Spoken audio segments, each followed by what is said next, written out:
महज 3 घंटे और 18 मिनट बाद किसान सम्मान निधि की दस्त जारी होगी। 10 करोड़ से अधिक किसान परिवारों को लाभ।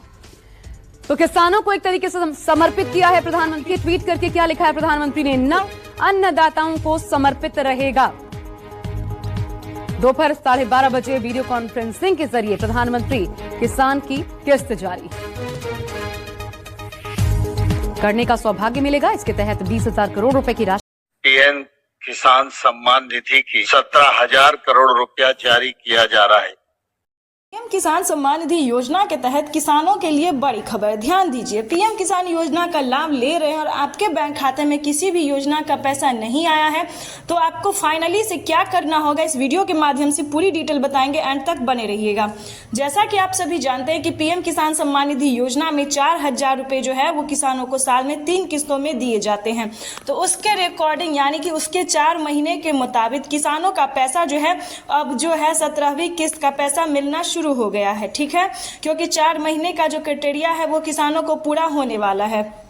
तो परेशान नहीं हुए, पहले पूरा बात सुन लीजिए, उसके बाद आप सोचिएगा। ठीक है, तो उसके हिसाब से चौथा मंथ जो है वो इस महीने तक पूरा हो जाएगा। तो जून तक किसानों के बैंक खाते में जून तक जो है वो पैसा ट्रांसफर हो सकता है। जून के पहले हफ्ते ही किसानों के बैंक खाते में पीएम किसान योजना का लाभ जो है वो मिल जाएगा। तो उसके लिए आपको क्या क्या करना होगा इसके बारे में डिटेल बताते हैं, लेकिन अभी तक हम आपको ये नहीं बता सकते कि उसका भी ऑफिशियल घोषणा हुआ है या फिर नहीं हुआ है। तो इस चीज का ध्यान रखिए, क्योंकि अभी तक कोई ऐसा ऑफिशियल घोषणा नहीं हुआ है कि मई में मिलेगा या फिर जून में मिलेगा। तो आपको हम पूरी डिटेल के साथ बताएंगे, अंत तक बने रहिएगा। क्योंकि पीएम किसान सम्मान निधि योजना के तहत मई में किसानों का 4 मंथ पूरा होगा, जून तक 1 जून तक जो है वो किसानों के पैसा बैंक खाते में आ सकता है। ठीक है, तो आपको करना क्या है ये हम आपको बताते हैं। टाइम टू टाइम आपको सारा आवेदन देना होगा, क्राइटेरिया पूरा करना होगा, तभी आप पीएम किसान योजना का जो लाभ है वो आप प्राप्त कर सकते हैं। साथ ही आपको बताएंगे इस वीडियो के माध्यम से कि क्या आपके बैंक खाते में फसल बीमा योजना का लाभ आया है या फिर नहीं आया है, तो कैसे वो आपको प्राप्त हो सकता है। फसल बीमा योजना की बात करें तो आप जिस भी राज्य से हैं, अगर आपका फसल बर्बाद हो गया किसी भी परिस्थिति के कारण, तो आप जो है वो आवेदन दे सकते हैं और आप जो है अपने खाते में 10,000 रुपए की धनराशि ट्रांसफर कर सकते हैं।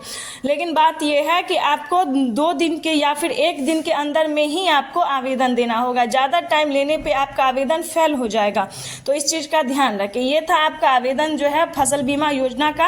अब हम आपको बता दें केसीसी कर्ज माफी योजना के भी बारे में, उसके बाद हम अभी बहुत सारी योजना के भी बारे में बताएंगे और आवेदन कैसे आप 17वीं किस्त का दे सकते हैं, जो किसानों को जो है पैसा मिलेगा, इसके बारे में भी हम आपको बताएंगे। ठीक है, तो वीडियो में अंत तक बने रहिएगा। ध्यान दीजिए, अगर आप यूपी के किसान हैं, ध्यान रहे, अगर आप यूपी के किसान है तो आपकी हुई समझिए बल्ले बल्ले, क्योंकि 1 लाख रुपए तक का जो है वो योगी सरकार किसान क्रेडिट के माध्यम से जिन किसानों ने कर्ज लिया है उनका 1 लाख रुपए तक का कर्ज माफ हो रहा है।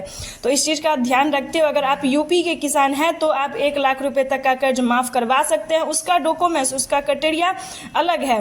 अब आपको बता दें कि पीएम किसान योजना में क्या क्या आपको आवेदन लगेगा। सबसे पहले नंबर पे आएगा आपका EKYC होना, जमीन का भूमि सत्यापन होना, बैंक अकाउंट को आधार कार्ड से लिंक करना। ये सारे डॉक्यूमेंट्स तैयार करके फटाफट से आवेदन देना शुरू कर दीजिए, क्योंकि इसी